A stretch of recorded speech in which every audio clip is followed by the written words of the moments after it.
"She's too poor to be our family's legacy," Emily scoffed, over brunch Marjorie paid for. Marjorie didn't flinch. She pulled out the will and laid it between the mimosas.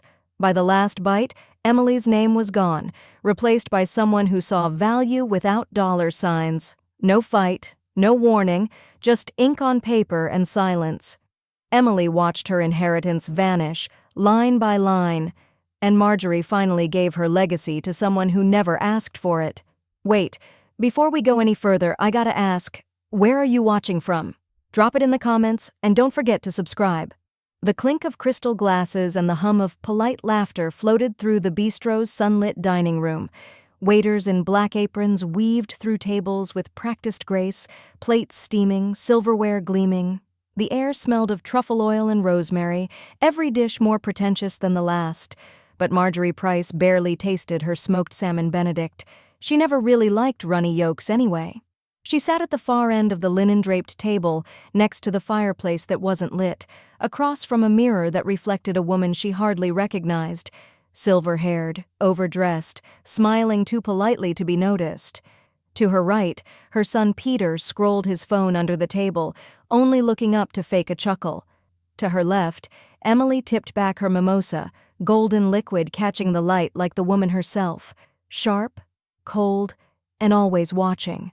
Emily leaned forward, her voice rising just as the server set down the check folder in front of Marjorie. "Honestly," she said, "Grandma's sweet and all, but let's be real, she's too poor to be our family's legacy." The room didn't go quiet. It exploded in laughter. Peter snorted into his coffee. His wife gave a half-hearted, "Oh, Emily," but no one disagreed, except Marjorie. She said nothing, just adjusted her scarf, soft lavender cashmere, her only indulgence, then picked up her tea, hands steady. Earl Grey, barely warm now. She sipped it like she hadn't just been gutted at the table where she once sat as matriarch. No one looked at her. No one saw her. Her gaze floated to the French doors at the far end of the bistro, beyond which the city bustled with life and stories and people who didn't know her name. She used to own a place like this, in spirit if not scale, a bookstore tucked between a dry cleaner and a coffee shop. Price and Pages, with its uneven hardwood floors and handwritten staff picks. She'd given that shop her 20s, 30s, and 40s. Every story inside it had meant something to someone. That was before the condos went up and the foot traffic dried out like spilled ink in the sun. "I mean, come on," Emily added, flicking her freshly manicured nails against her champagne flute. "She ran a bookstore. That's not a legacy, that's a hobby that went out of business." Peter chuckled again, too tired or too cowardly to defend her. He'd once called the store quaint, like it was a cousin with bad breath. Marjorie smiled, just enough to be polite, just enough to mask the stinging behind her eyes. She dabbed her lips with the cloth napkin, carefully folded it, and then, without a word, she reached into her leather handbag. The conversation around her swirled on. Emily pivoted to a story about a partner at her firm. Peter asked the waiter about valet. No one noticed as Marjorie's fingers touched paper, thick, cream-colored, and embossed with the seal of McAllister and Long estate law. She pulled out the envelope with slow precision. It was heavier than it looked. She didn't open it, didn't show it, just laid it quietly beside her plate, as if she might pull out a postcard from a friend long gone. Her hand rested there for a moment, as if confirming something inside herself. Then she stood. "Heading out, Mom?" Peter asked absently, eyes still on his watch. Marjorie kissed him on the cheek. Her lipstick left a trace he didn't notice. She turned to Emily, who offered a distracted, "Love you, Grandma," while air-kissing her own reflection in the window. Marjorie didn't respond. She walked past the server, past the mirror, past the brunch crowd that hadn't seen her arrive and wouldn't notice her leave. The bell above the door chimed as she stepped into the sunlight. The envelope was still in her hand. She paused at the curb, looked down at the sealed document, and whispered, just for herself, time to rewrite the ending. The lamplight cast long shadows across the oak desk, warming the leather blotter worn smooth by decades of bills, birthday cards, and unsent letters. The rest of the house lay hushed in the quiet tension of 10 p.m., the hour when regrets tend to speak the loudest. Outside, A summer rain began to fall, soft and rhythmic against the bay window. Inside, Marjorie Price sat stiff-backed in her old tweed armchair, surrounded by manila folders, legal envelopes, and a fading photo of the man she once built a life with. She exhaled through her nose, a slow, deliberate breath, then picked up the folder labeled simply, Last Will and Testament. Her name was printed in tidy serif letters alongside Peter's and Emily's, her only son and only grandchild, inked in as heirs since 2008. She'd updated it after Harold passed, a lifetime ago. With a snap of the clasp, the folder fell open like a wound. There were allocations, bank accounts, insurance, real estate, precise, clinical, cold. Marjorie skimmed the page where the bookstore had once been listed. Decommissioned asset, the attorney had written in the margin. Her lips pressed together, and her fingers drifted to the bottom drawer of the desk. She turned the key, rusted with time, and pulled out a thin, worn folder. Price and Pages, 1976 to 2014. She flipped through the pages, old receipts, tax documents, a newspaper clipping of their 20th anniversary. But what stopped her was a sheet tucked behind it all. Childish handwriting, looped and uneven. Thank you, Miss Marge, for helping me read big words and dream big dreams. Daryl, age 9. Her hands trembled slightly as she lifted the rest, letters from children she had mentored, some now grown, teachers, librarians, even a lawyer who'd once struggled to pronounce philosophy. A handwritten card read, You saw me when no one else did. She let out a laugh too bitter to be joy. Emily thought that dusty shop was just a failure in business terms. Peter had called it quaint, like it was a petting zoo, but to Marjorie it had been holy ground. She stood slowly, knees stiff, and walked to the closet behind the desk. From the top shelf she pulled out a fireproof box. The combination clicked open with a familiar rhythm, 5/12/68, the day she and Harold eloped. Inside, property deeds, a modest portfolio, the faded pink title to her car, and at the very bottom, wrapped in a velvet cloth, Harold's bronze star from Vietnam. She held it in her palm, its weight steadying. He'd once told her, This medal isn't for war. It's for surviving the kind of things that try to unmake you. She closed the box. Back at the desk, she retrieved a blank legal form and a fountain pen. The tip touched the page, then paused. Crossing out Peter's name felt like betrayal. Striking Emily's name felt like justice, but neither felt like peace. Her hand hovered, then she stopped entirely. Instead of writing, she turned to her laptop. The screen glowed to life, illuminating her lined face. She opened a browser and typed slowly, carefully, into the search bar. Tasha Williams, Literacy Nonprofit, Chicago. She clicked the first link. Her breath caught. There she was. Tasha, all grown up, smiling in a photo outside a red brick community center. A pull quote below her picture read, Reading saved my life. Miss Marge taught me how to fight with words. Marjorie's hand went to her chest, fingers curling lightly over her heart. She hadn't thought about Tasha in years, but now she couldn't stop.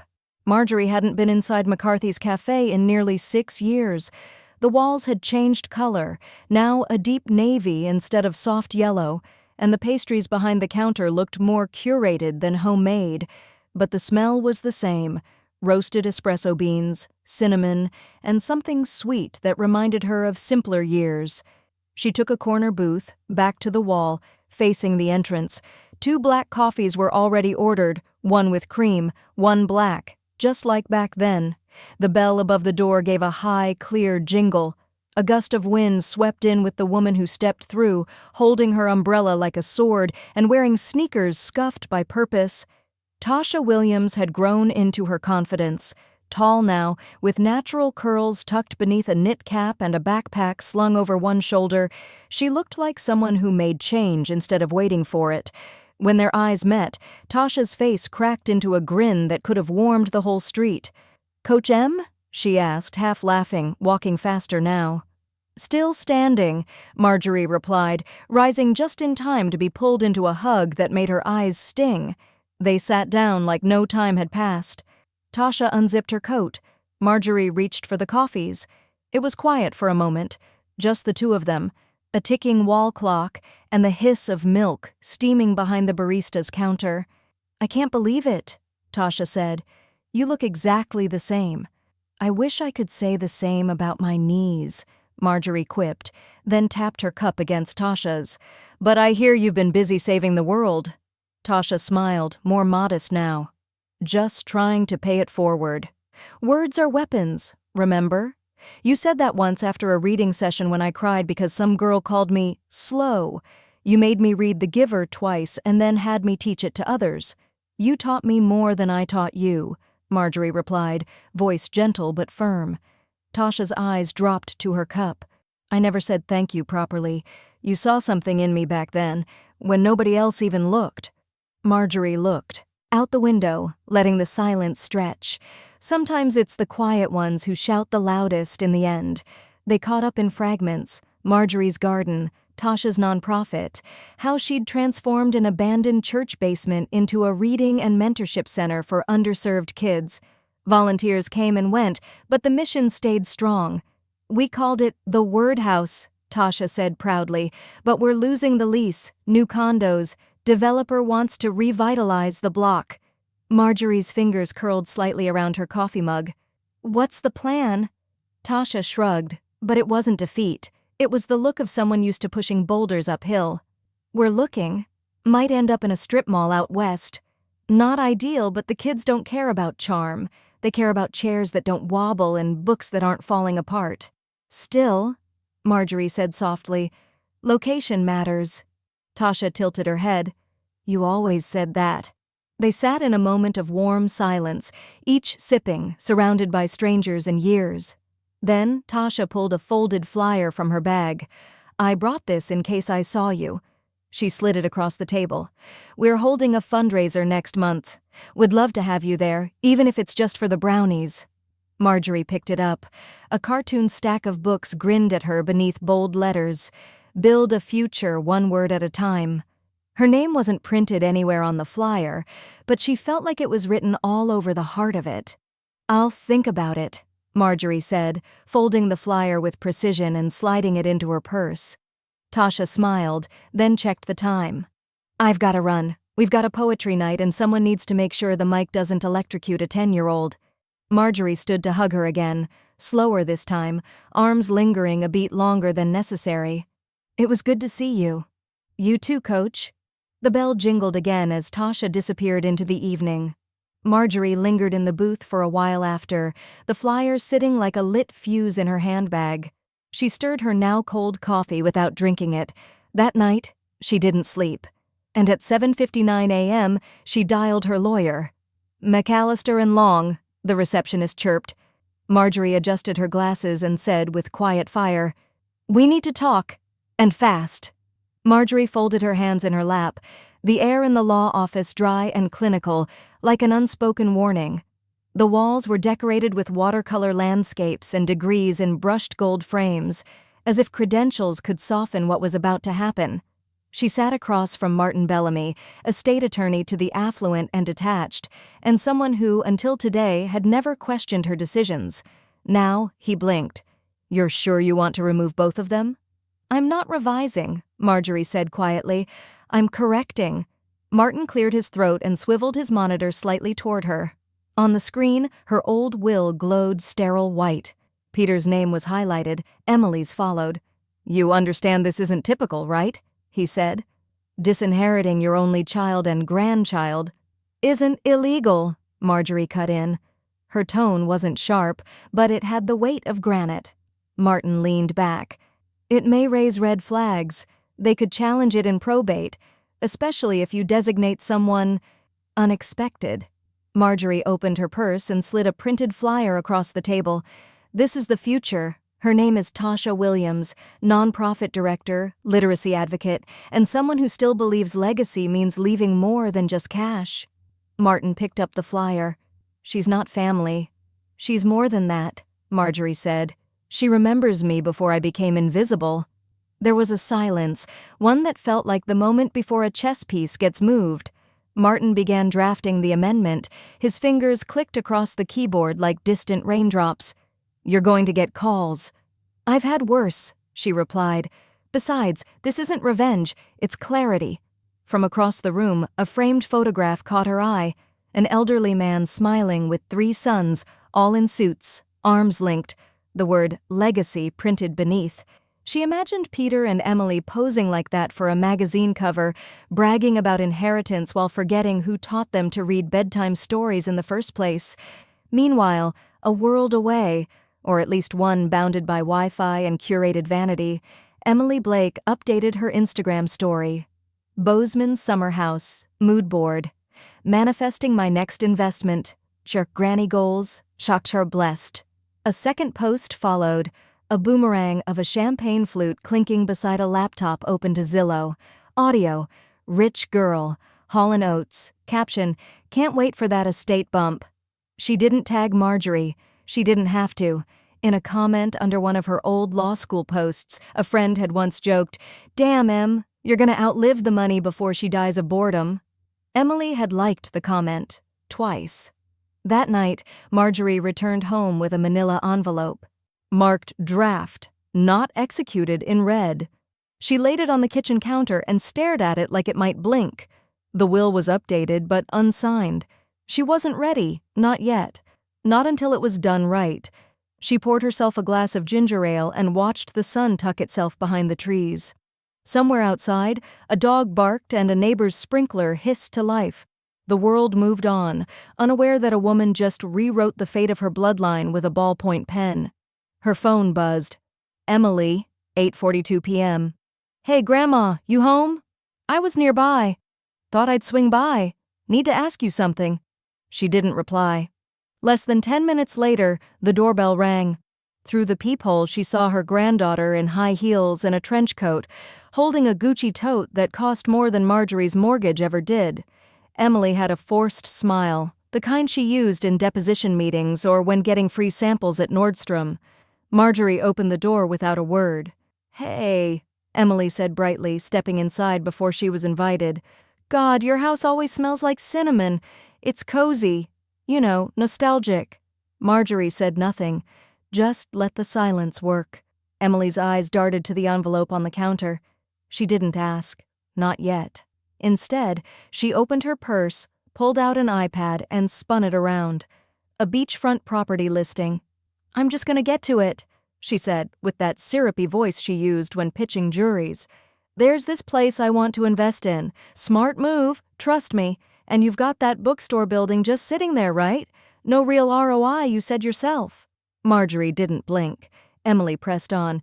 "You could help. I mean, it's not like you need all that property at your age." Stillness. Then Marjorie walked to the counter, picked up the envelope, and slid it slowly into a drawer. She turned back to Emily with the faintest smile. She sat cross-legged on Marjorie's couch, all soft smiles and thinly veiled calculation, the kind that came naturally to someone who'd cross-examined witnesses before she was 30. Her designer trench coat was draped casually over the armrest, her phone face up on the coffee table, screen lighting up every few minutes with messages Marjorie pretended not to notice. "Really," Emily said, swirling her spoon in the untouched chamomile, "it's not even that much money in the grand scheme of things. Just $85 for the down payment. I cover the rest." Marjorie nodded slowly, the porcelain teacup light in her hand. She didn't sip. She didn't speak. Emily mistook silence for softness. "I mean, look," she said, angling her iPad so Marjorie could see. "Bozeman's exploding right now. Airbnbs are fully booked for summer. This place? Walking distance from hiking trails, ski lifts. A smart portfolio move. You always said real estate was a good investment." Marjorie set her cup down gently. The clink was softer than Emily's tone. "You know," Emily continued, "when you think about it, your old bookstore building just kind of sits there. You're not running a business anymore. It's, what did Dad call it? Sentimental overhead." A breeze pushed against the windows, rattling a wind chime on the porch. It sounded like tiny bells breaking. Marjorie smiled faintly, reaching for the sugar bowl. "Remind me," she said, voice smooth, "what made you think of me for this?" Emily blinked. Well, we're family, and I figured I'd give you the opportunity first, before I shop the idea around. Opportunity, Marjorie echoed, as though tasting the word. Emily grinned, too wide. Plus, you've got that whole community treasure thing going. You wouldn't believe how many of my clients use their family trusts to invest. It's strategic, tax-efficient, legacy-minded. Marjorie stirred her tea slowly. Legacy-minded, she murmured. Emily took this as agreement. You'd be on the deed, of course, she added quickly. Co-owner, or silent partner if you prefer, and you could come visit any time. I mean, imagine you sitting on the porch watching the sunset over the mountains. Doesn't that sound lovely? It does, Marjorie said, voice soft, eyes unreadable. Those sunsets have a way of looking different when you're not chasing anything. Emily hesitated, smile slipping. Is that a yes?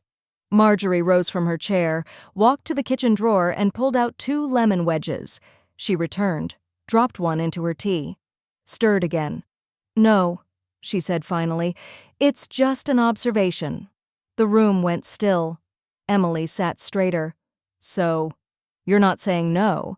I'm saying I'm thinking. Emily's jaw tightened, but she covered it quickly with a laugh. You've always been cautious. It's fine. Take your time. I just thought you'd want to be part of something exciting before. She trailed off. Marjorie didn't rescue her. Before what, exactly? The kettle clicked from its resting spot. The scent of chamomile and lemon filled the air. Outside, the wind chime jangled again, more chaotic this time. Emily stood, brushing. Invisible lint from her blazer. Just let me know, but sooner's better. Things move fast. Marjorie walked her to the door, the silence between them thick and rustling. At the threshold, Emily paused and looked back, face twisting into something sharp. You know, you act like the world owes you respect just for getting old, but sentiment doesn't pay the bills. Legacy doesn't come from dusty shelves. Then she was gone. The sound of her heels fading down the walkway like accusations. Marjorie closed the door slowly, turned the deadbolt, and stood still for a beat, as if measuring the weight of every word that had just been thrown at her. Then she crossed the room, sat at her writing desk, and pulled out the draft envelope again. She opened it, slid in a folded letter, and sealed it with her thumb. She walked it to the mailbox out front, raised the flag, and smiled. The pen glided across the final page with slow precision. Marjorie's signature curled in deliberate strokes, neither rushed nor apologetic. It was the same signature she'd used when she and Harold bought their first house, when she co-signed Peter's college loans, when she registered Price and Pages with the city clerk. But today, as she signed her new will, her hand didn't shake, not even once. Across the mahogany desk, Martin Bellamy watched her with a quiet respect he hadn't shown in their earlier meetings. "You're certain?" he asked, again, though his tone had softened. Marjorie pressed the cap back onto her fountain pen with a satisfying click. "I'm not doing this to make a point," she said. "I'm doing this because I finally have one." Martin gave a subtle nod. The notary stepped forward, briefcase clicking open like a vault. Papers were stamped, witnessed, initialed. The air smelled faintly of toner and lemon-scented polish. Outside the window, a thin layer of April mist blurred the city skyline. When everything was filed and finalized, Martin slipped the official envelope into a fireproof sleeve. "You wanted to include a personal letter?" Marjorie pulled a folded sheet from her purse, her stationery, cream and gold, embossed with her full name, Marjorie Lane Price. Her handwriting filled both sides in blue ink. No legal jargon, just truth, plain and bare. "To be read only after I'm gone," she said.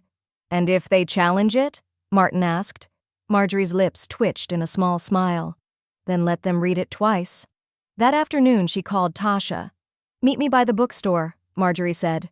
"Tomorrow, 10 a.m. Tasha arrived wearing paint-splattered jeans and a hoodie zipped to her neck. Marjorie handed her a thick envelope, keys, documents, a short note in her crisp handwriting. "I need you to hang on to these," she said. "Don't open them. Not until the time is right." Tasha looked puzzled, but didn't argue.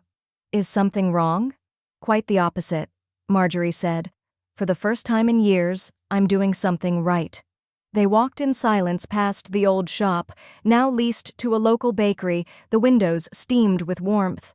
A little girl inside sat at a table reading aloud from Charlotte's Web to a powdered donut. Tasha caught Marjorie watching. "You miss it?" she asked. "No," Marjorie said, smiling. "I just remember what it used to smell like. Ink and cedar. And kids who still believed words could fix things." That evening, Marjorie opened her calendar and made one final entry.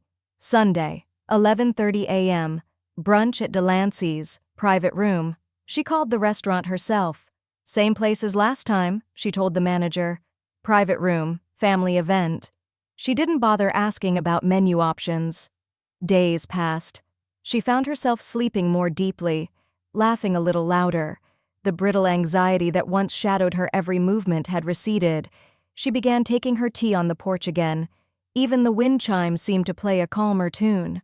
One night, she pulled out Harold's bronze star and set it beside a photo of their bookstore's grand opening. She lit a single candle and whispered to him, "I think you'd like her. Tasha."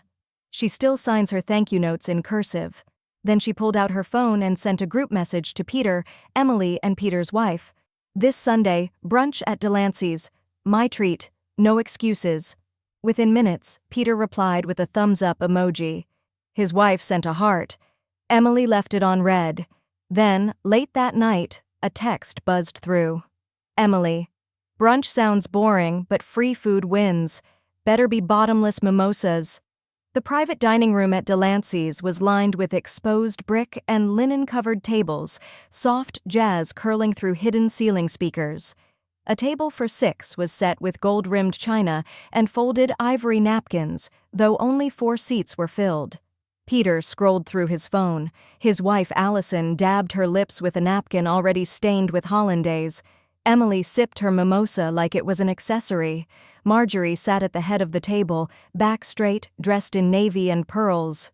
The same color scheme she wore to Harold's funeral, and now for the burial of something else. She hadn't touched her quiche.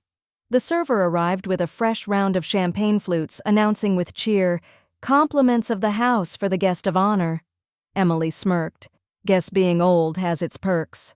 Marjorie accepted the glass with both hands, held it steady, and took a single sip. Then she set it down and tapped her spoon gently against the rim. A clear ding cut through the clinking of forks and the casual disinterest. "I won't keep you long," she said, her voice calm but purposeful. "Thank you all for coming. I asked for this brunch because I wanted to share something personal, something lasting." Emily leaned back with a sigh, exaggerated and loud. "Please tell me this isn't about your scrapbooks again." Peter chuckled, barely looking up. Marjorie reached into her bag and placed a worn photograph on the center of the table. Faded and soft at the edges, it showed the grand opening of Price and Page's, ribbon freshly cut, Harold beside her, young kids in hand-me-downs crowding the storefront windows. "This," Marjorie said, tapping the photo once, "is my legacy." Emily stared at it like it was a receipt.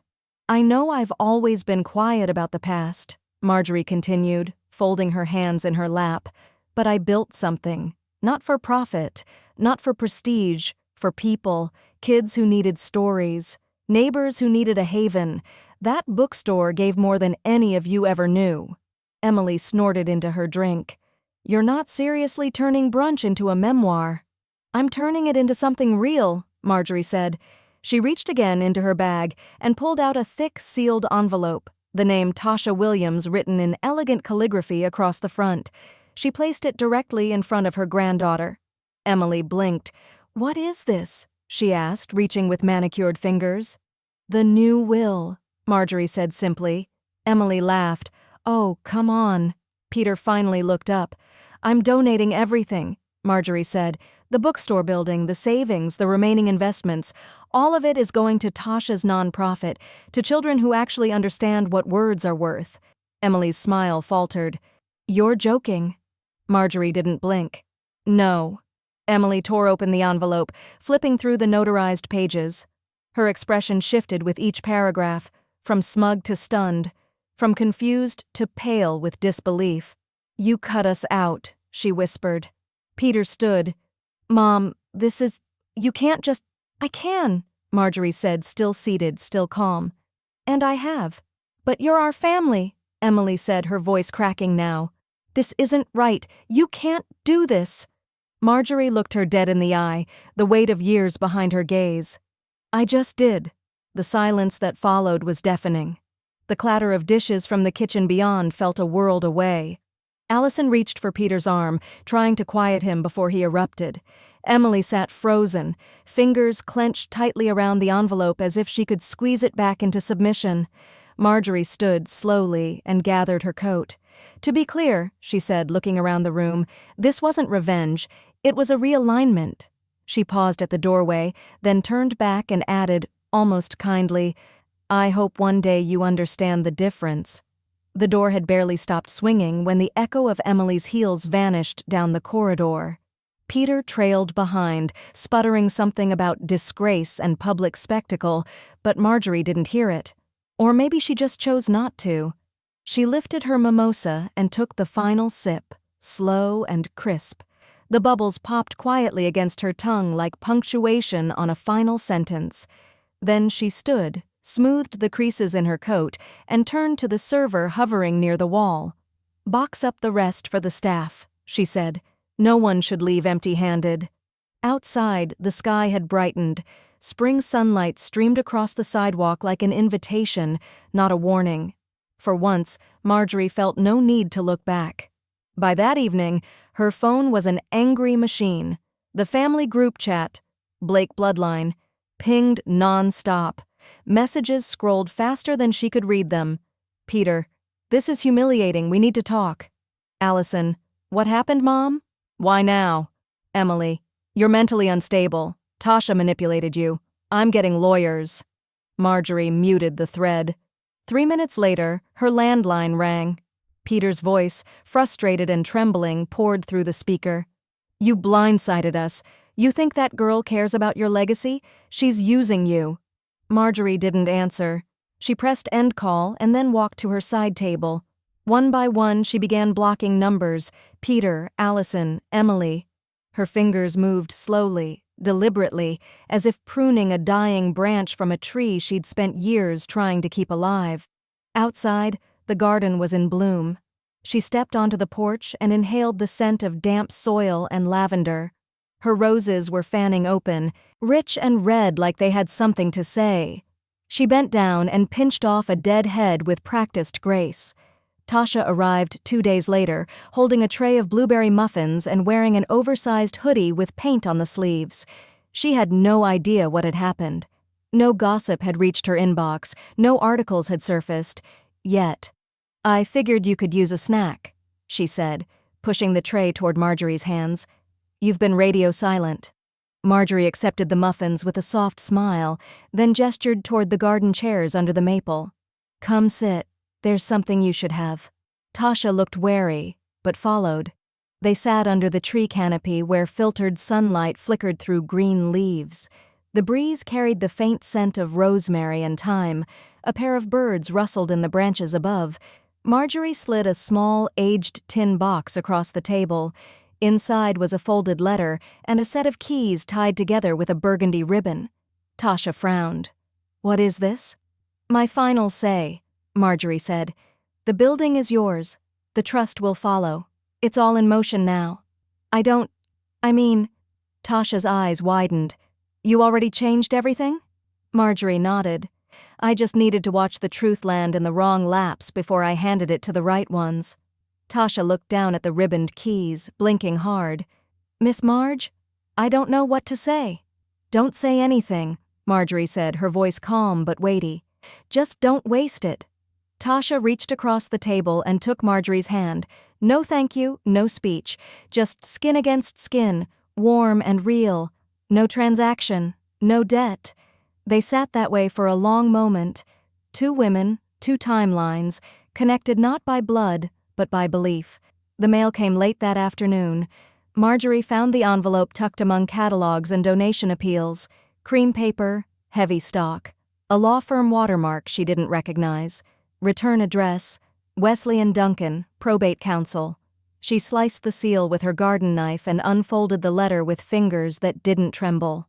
Dear Ms. Price, this correspondence is to inform you that Ms. Emily Blake has officially filed a legal petition to challenge the validity of your revised estate plan, citing mental incompetence and undue influence. Marjorie closed the letter, folded it neatly, and tucked it into the side of her apron. She didn't sigh. She didn't curse. Instead, she picked up her pruning shears and walked back to the rose bush. The manila envelope arrived by courier, sealed tight with red tabs, like a package holding state secrets.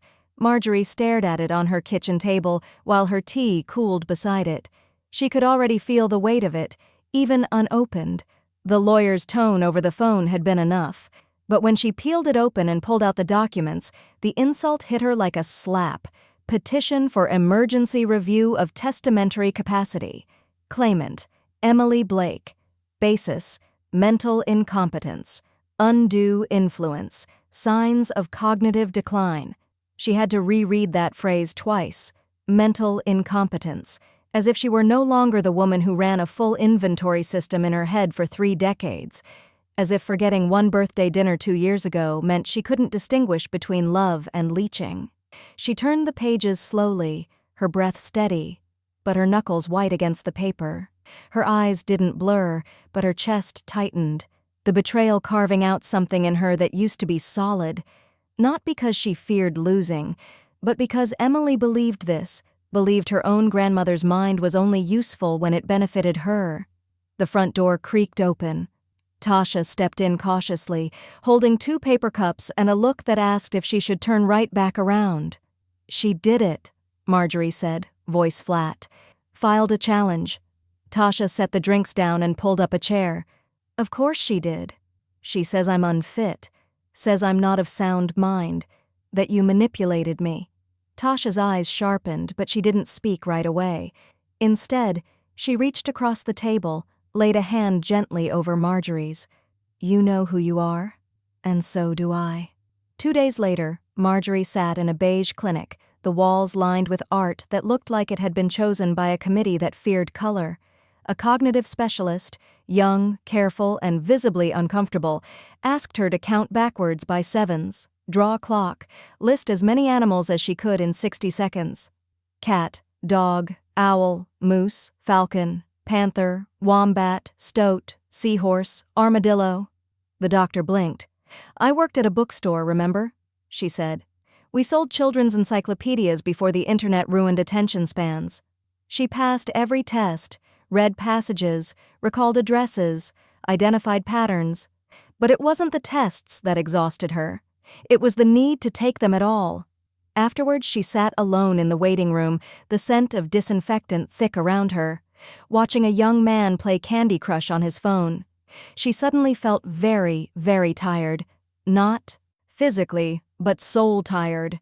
She'd expected anger. What she felt was something quieter and harder to fight, doubt. What if they didn't see her clearly anymore? What if her voice really had thinned with age? Her lawyer, Martin, called the next morning. The evaluation cleared you completely, he said. The challenge won't hold up, but we'll need to get ahead of this. They're going to the press. Marjorie didn't answer. She was looking at her reflection in the toaster, soft skin around the eyes, one earring slightly tilted, a woman whose age came with assumptions. Marjorie? Martin prompted. Let them talk, she said, but we'll do better. We'll show. The next day, she walked to the mailbox barefoot, her morning robe whipping gently in the wind. Among circulars and credit card offers was a folded newspaper. She froze when she saw the headline above the fold. Wealthy woman cuts family, donates entire estate. Granddaughter alleges mental decline. By Susan Orr, Tribune staff. Writer below it, a photo of Marjorie, arms crossed outside her house, taken without her knowing. She looked smaller in the picture somehow, like someone being measured. Marjorie brought the paper inside, laid it flat on the dining table, and traced the edge of the article with one finger. The words weren't the worst part. It was the comments. Classic gold digger story. Bet the non-profit is her lover. Boomers losing their minds, literally. She folded the paper with clean, precise creases and placed it beneath a stack of garden magazines. Her eyes didn't sting, but her jaw set hard. The Sunday paper lay unfolded across Marjorie's breakfast table, still warm from the oven heat beneath her blueberry muffins. Her hands, wrapped in fingerless knit gloves, trembled slightly, not from nerves, but from age and the weight of the week behind her. She flipped past sports, past real estate, past a half-page perfume ad, and then there it was. She chose books over bloodlines, Marjorie Price and the Power of Quiet Legacy, by Susan Orr, Tribune staff writer. This time, the photo was different. No ambush shot, no blurred lines of suspicion, just Marjorie in the garden, a watering can in hand, sunlight behind her like a halo. The article opened with a quote, "I'm not interested in being remembered for my money. I'm interested in being remembered for what it taught." She blinked once, then again. The tension in her chest, the one she'd carried since the legal petition arrived, loosened just enough to let in something unfamiliar. Relief. The impact came fast. By mid-morning, the mail slot clattered to life with letters that thudded softly on the hardwood floor. No bills, no threats, just handwritten envelopes and thick, creased cards with ink that bled at the edges.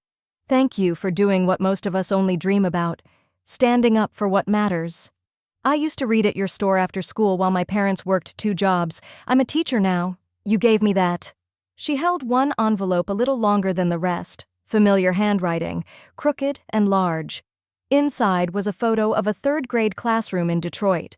A group of children sat on beanbags with worn-out chapter books in hand, a laminated poster above them reading, "Every child deserves a story."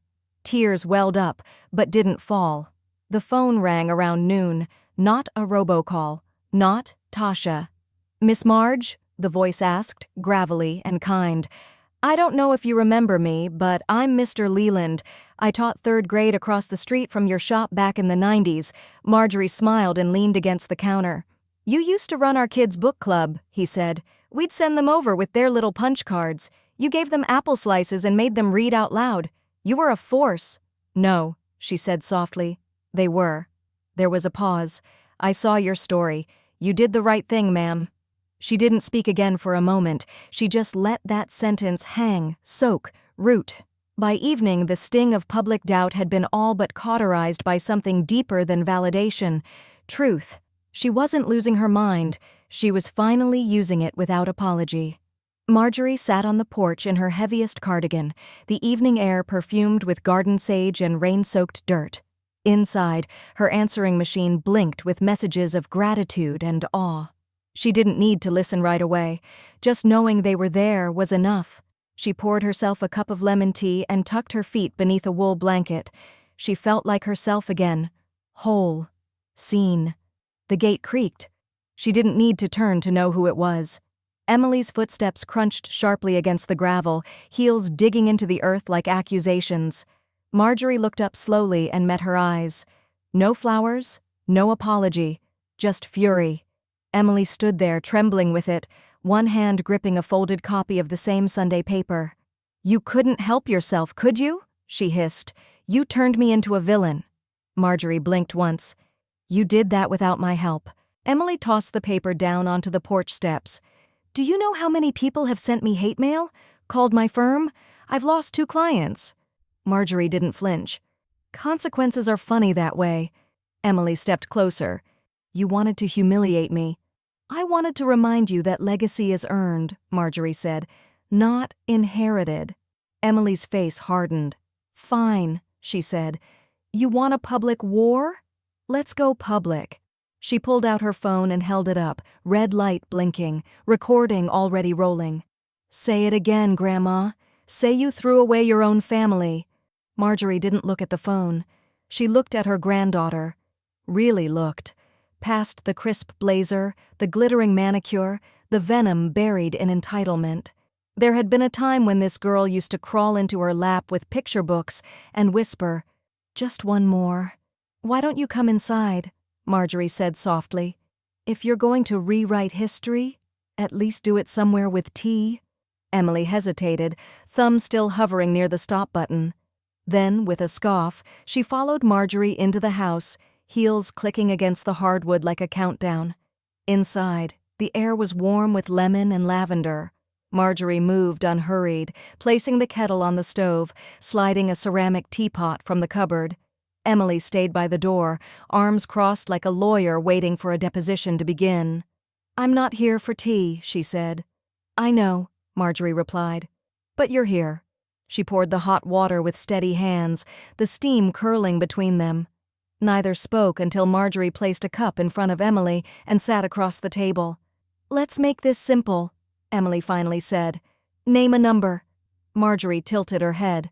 "I beg your pardon?" "For the donation," Emily snapped. "The building, the trust, the PR disaster. What's your price to stop pretending this is about charity and start admitting it's about control?" Marjorie blinked once. "Is that what you think this is? Control?" Emily leaned in. "It's leverage. You humiliated me, publicly. My name is in editorials next to words like entitled and ungrateful. You wanted to teach me a lesson? Fine, mission accomplished. So let's talk numbers." Marjorie stared at her for a long moment, then said, "You're still thinking like a lawyer, not a human being." Emily's mouth twitched. "You want to moralize now?" "No," Marjorie said. "I want to ask one question." Emily folded her arms. "Go ahead. Did you ever see me as more than a line item?" The question sat in the air, a splinter in the middle of the room. Emily faltered. "Just for a moment." Her jaw softened. Her eyes flicked away. "I saw you as the person who'd always be there," she said. "The backup plan." Marjorie let that sink in. It hurt more because it was honest. "I loved you," she said.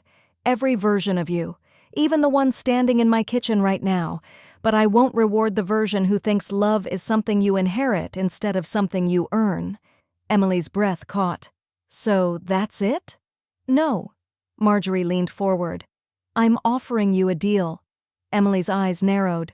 "Show me what legacy means to you, not with a hashtag, not with real estate portfolios. Show me you can build something that outlasts you. That helps someone who can't give you anything back." Emily laughed, short, bitter. "You think I'm going to play your redemption game?" "No," Marjorie said.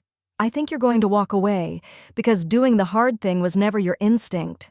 Emily stood abruptly, knocking the tea saucer sideways. "You're a bitter old woman, clinging to some fantasy that poor people are nobler than the rest of us." Marjorie stood, calm as still water. "I'm someone who finally learned that legacy isn't what you leave behind. It's what you set in motion." Emily stared at her, silent now. Rage simmered under her skin, but something else flickered beneath it, confusion, maybe even shame. Without another word, she turned and left, the door slamming behind her with a violence that rattled the windows. Marjorie stared at the spot where Emily had stood. Her tea had gone cold. That evening, just before sunset, Tasha arrived with blueprints rolled under her arm and a smile that could light an auditorium. "We just got board approval," she said breathlessly. "They want to name the new literacy center after you." Marjorie's breath caught. Across the top of the design, the Marjorie L. Price Literacy Center, a building of brick, glass, and purpose. "I don't know what to say," Marjorie whispered. "You don't have to," Tasha said, placing the plans on her lap. "You already said it with everything you've done." Marjorie brushed a hand over the printed name, emotion catching in her throat. The moment Marjorie stepped through the double glass doors of the center in progress, something inside her realigned. The space smelled of fresh paint, drywall dust, and something warmer. Hope. No one had polished this place for show. It breathed with the rawness of becoming. The walls were still half bare, the carpet new but already stained with a juice box spill. Laughter echoed from the corner where a handful of children lounged on mismatched beanbags, reading aloud to one another. No tablets, no parents hovering, just books in hand. Voices unafraid of mispronouncing something.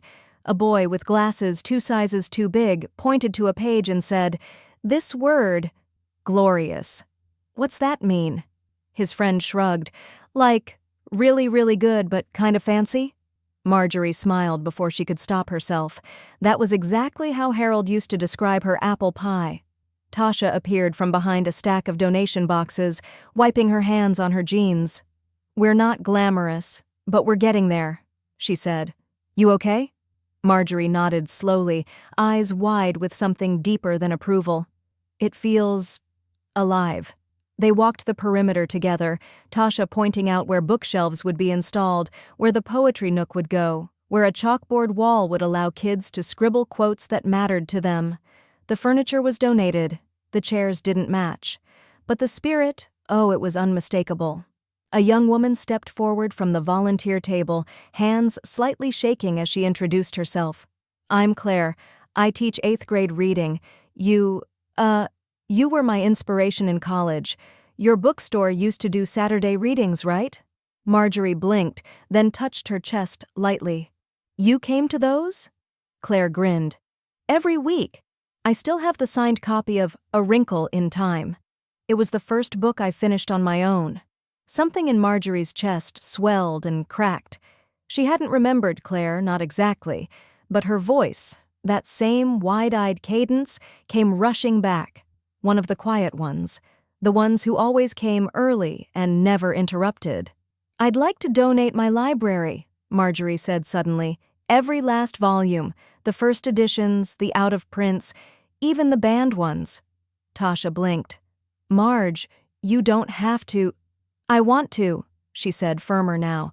"They were never meant to collect dust. They were meant for this." That afternoon, a van borrowed from the city's parks department backed into Marjorie's driveway. She directed the movers like a general, boxes labeled by genre: American lit, memoir, sci-fi, books that saved me. It took 3 trips. Back at the center, she helped unpack the first crate. Her knees ached, her back complained, but her hands didn't stop. She opened one box and found a well-loved paperback of Charlotte's Web, its spine worn, her name scribbled on the inside cover in blue fountain pen. She placed it gently on a shelf near the window, where the sun would catch it just right. A small girl with a frizzy ponytail wandered over, tugging on Marjorie's sleeve. "Are you the book lady?" Marjorie turned, already smiling. "I suppose I am." The girl's eyes lit up. "Miss Marge, that's what they call you, right?" The name hit like music pulled from another lifetime. Marjorie nodded, the lump in her throat too large to answer. "Can you read to me?" the girl asked, holding up a copy of Because of Winn-Dixie. Marjorie sat down beside her on a beanbag, legs stiff but spirit light. She opened to the first page and began, her voice slow but steady. That night, after the last child was picked up and the lights were dimmed, Tasha found Marjorie sitting quietly in the center's new poetry nook. "You good?" she asked gently. Marjorie nodded, but her hands trembled slightly. She blamed the long day, the lifting, the excitement. Still, when she stood, her balance lagged just a second behind her. Tasha didn't notice, but Marjorie did. Marjorie sat at her kitchen table, the morning sun pouring through the window like warm silk, catching the glint of her silver teapot and the edges of 3 blank envelopes arranged side by side.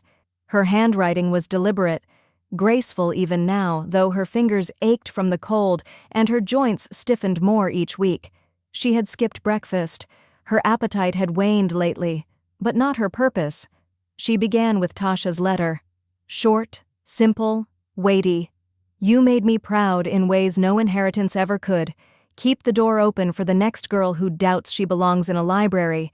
She does." She signed it with a flourish. "Always, Miss Marge." The second letter was for the center staff. Most of them she barely knew, but she'd watched them arrive early, stay late, eat donated bagels in the break room with the same fire in their eyes she once saw in her bookstore clerks. "You're building something more important than walls. You're giving words a home. I hope these books carry stories you'll never need to rewrite."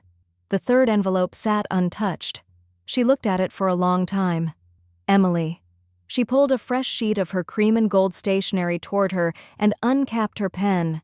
There was no anger left in her, not even sadness, just the clean ache of letting go. "Dear Emily, I know you won't understand this letter right away. Maybe not. Ever. Attention. but I want to try. I loved you before you knew how to spell the word. I loved you when you were soft, then sharp, then gone. I didn't change my will to punish you. I changed it because I had to protect something you stopped seeing. You inherited my time. You wasted it. But that doesn't mean you've run out of chances. You can still build something with your name, but it has to be yours, not borrowed, not expected. And if you do, I hope someone reads this to you someday and tells you she always believed you had it in you. Love, Grandma. She slid the paper into the envelope, sealed it, and wrote Emily Blake across the front with a firmness that surprised even her.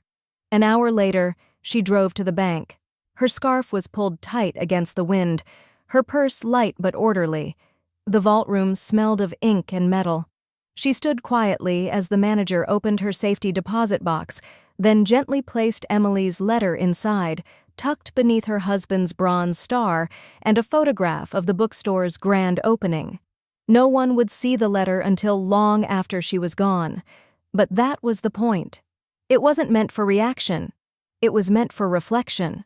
Back home, she lit her favorite candle, cedarwood and sage, and sat at the window. The branches outside were blooming into early spring greens. Her garden buzzed faintly with the sound of bees rising from the rosemary. She didn't feel fear, only a fullness that wasn't sadness, not quite peace either. Something in between, completion maybe, a quiet. She picked up a note card and wrote a single sentence in block letters. No signature, just clarity. Legacy isn't a thing, it's a choice. She read it once, then leaned back in her chair, her breath rising and falling like a calm tide. The clock ticked softly on the mantel. Somewhere in the distance, a child laughed. Next day, Emily visited the center. Emily left her luxury SUV on the far end of the block and walked the last stretch with her coat collar pulled high and sunglasses still on, even in the overcast light. Her heels clicked less defiantly today. There was no press release, no Instagram story, no threat in her stride, just the soft weight of a question she hadn't let herself ask aloud. She hesitated at the front entrance of the Marjorie L. Price Literacy Center, her fingers hovering over the handle. The sign was modest, black letters on brushed silver, and there were handprints painted just beneath it in every color, children's palms immortalized in splashes of teal, orange, purple, green. For a split second, she thought about turning around, but the door swung open on its own. "Come in," a volunteer called from behind the reception desk. She was young, mid-20s maybe, with a gentle voice and no trace of judgment. "You here for reading hour?" Emily stepped inside. The air smelled of old paper, dry erase markers, and cinnamon from something baking down the hall. It wasn't fancy, but it was alive. Voices echoing from a room around the corner, a child's laughter shrieking over someone reading in a pirate voice.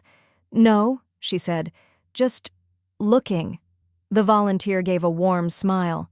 "Feel free to walk around. That's what it's here for." Emily moved slowly through the space. The main room had large windows that flooded the shelves with natural light. Kids curled on beanbags with books twice their size. Volunteers knelt beside them, pointing at sentences, asking questions. No one noticed her. And for once, Emily didn't want them to. Her eyes landed on the back wall, what must have once been bare drywall, now transformed into a tribute. This place exists because she did. In bold above a black and white photo of Marjorie, smiling, arms crossed, standing beside a tower of books and a child gripping her hand. Beneath the photo were more handprints, and a table stacked with small cards that read, "What's your favorite thing you've learned here?" She picked one up at random. "That I'm not dumb, just new. Kiara, age 10. Emily's breath caught. "Miss Blake?" the volunteer asked gently, reappearing beside her. She turned, startled. "How do you—" "You're on the mail list," she said, then held out a sealed envelope. "This was left for you. She asked us to wait." Emily took it with hesitant hands.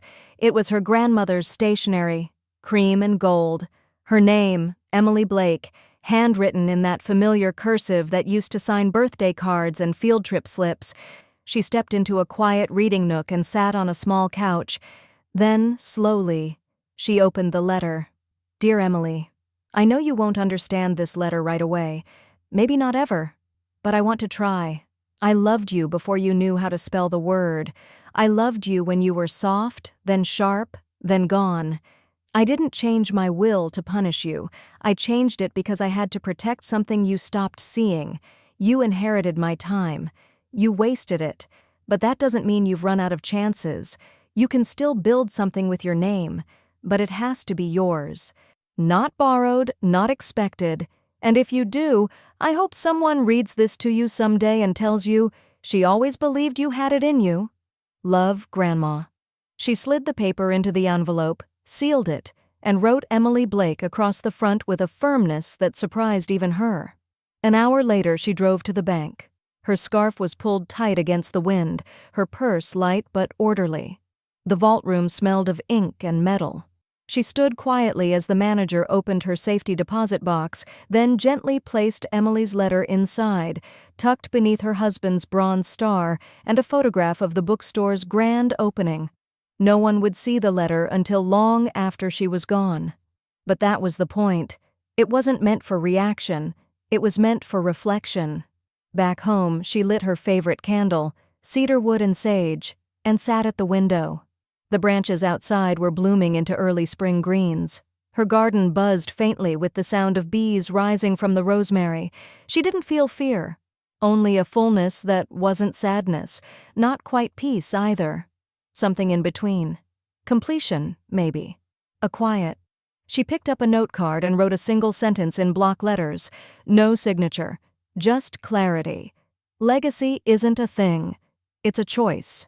She read it once, then leaned back in her chair, her breath rising and falling like a calm tide. The clock ticked softly on the mantel. Somewhere in the distance, a child laughed. Next day, Emily visited the center. Emily left her luxury SUV on the far end of the block and walked the last stretch with her coat collar pulled high and sunglasses still on, even in the overcast light. Her heels clicked less defiantly today.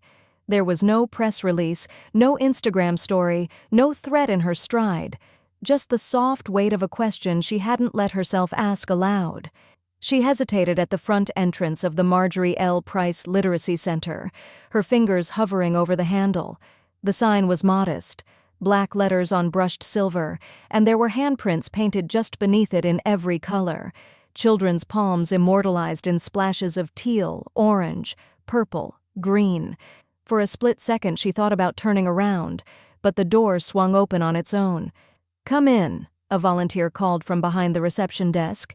She was young, mid-20s maybe, with a gentle voice and no trace of judgment. "You here for reading hour?" Emily stepped inside. The air smelled of old paper, dry erase markers, and cinnamon from something baking down the hall. It wasn't fancy, but it was alive. Voices echoing from a room around the corner, a child's laughter shrieking over someone reading in a pirate voice. "No," she said, "just looking." The volunteer gave a warm smile. "Feel free to walk around. That's what it's here for." Emily moved slowly through the space. The main room had large windows that flooded the shelves with natural light. Kids curled on beanbags with books twice their size. Volunteers knelt beside them, pointing at sentences, asking questions. No one noticed her. And for once, Emily didn't want them to. Her eyes landed on the back wall, what must have once been bare drywall now transformed into a tribute. This place exists because she did. In bold, above a black and white photo of Marjorie, smiling, arms crossed, standing beside a tower of books and a child gripping her hand. Beneath the photo were more handprints and a table stacked with small cards that read, "What's your favorite thing you've learned here?" She picked one up at random. "That I'm not dumb, just new. Kiara, age 10. Emily's breath caught. "Miss Blake?" the volunteer asked gently, reappearing beside her. She turned, startled. "How do you—" "You're on the mail list," she said, then held out a sealed envelope. "This was left for you. She asked us to wait." Emily took it with hesitant hands. It was her grandmother's stationery, cream and gold. Her name, Emily Blake, handwritten in that familiar cursive that used to sign birthday cards and field trip slips. She stepped into a quiet reading nook and sat on a small couch. Then, slowly, she opened the letter. "Dear Emily, I know you won't understand this letter right away. Maybe not ever. But I want to try. I loved you before you knew how to spell the word. I loved you when you were soft, then sharp, then gone. I didn't change my will to punish you. I changed it because I had to protect something you stopped seeing. You inherited my time. You wasted it. But that doesn't mean you've run out of chances. You can still build something with your name. But it has to be yours. Not borrowed, not expected. And if you do, I hope someone reads this to you someday and tells you, 'She always believed you had it in you.' Love, Grandma." Emily didn't cry at first. She just read it again and again. Her fingers trembled slightly. Her breath hitched. Then the tears came. Real, ugly, human tears. The kind that didn't care about eyeliner. For the first time in this entire unraveling, she wasn't angry. She was grieving, not for what she lost, but for what she never thought to appreciate. A shadow moved across the floor. She looked up. Tasha stood in the doorway. No clipboard, no scowl, just a stillness that said, "I see you." Emily stood, unsure what to say. But Tasha didn't speak. She just nodded once and stepped inside. 2 days later, a small ceremony opens the Marjorie Price Literacy Center. The scissors trembled just a little in Tasha's hand, not from nerves but from reverence. The ribbon was deep burgundy, matching the trim on the new sign above the entrance, the center in carved oak and brushed steel. Below it, children's handprints ran in an arc like petals, each marked with a name and a word they'd chosen to represent legacy. A crowd had gathered on the sidewalk, dozens of supporters, teachers, former bookstore patrons, donors, and students with new books clutched against their chests. Cameras clicked, but it didn't feel performative. It felt sacred. Tasha glanced once toward the sky before she made the cut, as if silently asking, "You seeing this, Miss Marge?" The scissors snapped shut. Applause broke out. Not wild, not chaotic, just deeply felt. Tasha stepped to the mic beneath a string of paper lanterns shaped like open books. She took a breath, her voice thick with something both joyous and heavy. "I used to call her Coach M," she began, "because I thought reading was a competition and she kept making me slow down. She didn't just teach me how to read. She taught me how to think, how to give, how to stand still long enough to understand someone else's story." The crowd quieted to a hush. "She told me once," Tasha continued, "that money comes and goes, but impact has a longer shelf life. She gave me more than pages. She gave me purpose. And now, this center will give that to others, long after all of us are gone." A murmur of assent rippled through the audience. A woman in the front wiped her eyes with a Kleenex, holding a young boy against her side. From the back of the crowd, standing beneath the shade of a birch tree, Emily watched. No clipboard, no speech, no seat on the board, just presence. She wore no sunglasses this time. Her expression wasn't unreadable, it was clear, humility, threaded with something new, understanding. She didn't try to push forward when the applause swelled again. She stayed where she was, behind the crowd, behind the new beginning. Her fingers gripped the letter in her coat pocket. The words were memorized now, but she still carried it with her. Not for proof, for reminder. Inside the center, the reading room brimmed with life. Children swirled in like wind through the doors, finding corners, cushions, beanbags, and books that waited for them like old friends. The air smelled of fresh wood, lemon polish, and crayons. A small plaque had been mounted beneath the window, in memory of Marjorie L. Price, who knew that books could build bridges. One corner glowed more brightly than the rest, the story lamp corner. A sturdy wooden reading chair stood beside Marjorie's favorite brass floor lamp from her home. It cast warm, amber light across the beanbags like it was blessing the space. A boy with an oversized hoodie and untied shoes tugged a book off the shelf and slid into the circle. He opened to the first page of Island of the Blue Dolphins, his voice soft, uncertain. She lived alone for many years, on the Island of the Blue Dolphins. Tasha watched him from the doorway, hands folded over her chest. Behind her, Emily stepped inside. Quietly, carefully. She paused in front of Marjorie's photo on the wall, grinning, bookstore behind her, joy in full bloom. Emily touched the edge of the frame with 2 fingers, like one might press a button and hear her voice again. She whispered, "I get it now." As the children kept reading, Marjorie's voice seemed to echo not in the room, but through it. Soft, low, sure. "They called me poor. I gave more than they'll ever own." The sun dipped low outside, casting gold across the children's faces.